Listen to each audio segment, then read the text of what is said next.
Thinking about turning your living room into an art gallery without breaking the bank? Then you're probably eyeing those fancy art frame TVs. Today, I'm giving you a quick peek at the TCL A400 Pro NXTVISION and how it stacks up against Samsung's much-hyped frame TV. Let's start with first impressions. The TCL A400 Pro is all about blending style with substance.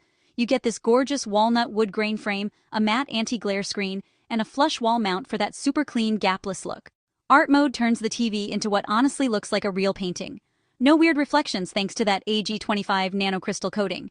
Now, here's where it gets interesting.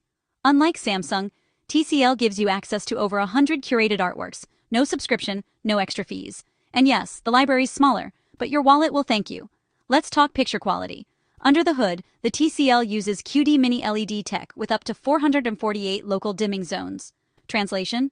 Deeper blacks and better contrast than typical edge-lit art TVs. Plus, a zippy 100 more 4 Hz refresh rate for gamers, and HDMI 2.1 built right in. You even get Onkyo hi-fi speakers with Dolby Atmos and DTS-X. Not bad for a TV that's supposed to just hang on your wall and look pretty.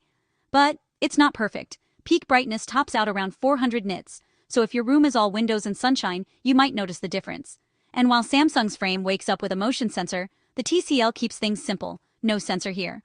Also, the free art catalog is cool, but it won't match Samsung's 4,000 plus options anytime soon. So, is the TCL A400 Pro worth your money? If you want that luxe art frame vibe without paying Samsung's premium, or you care about gaming specs, it's a solid pick.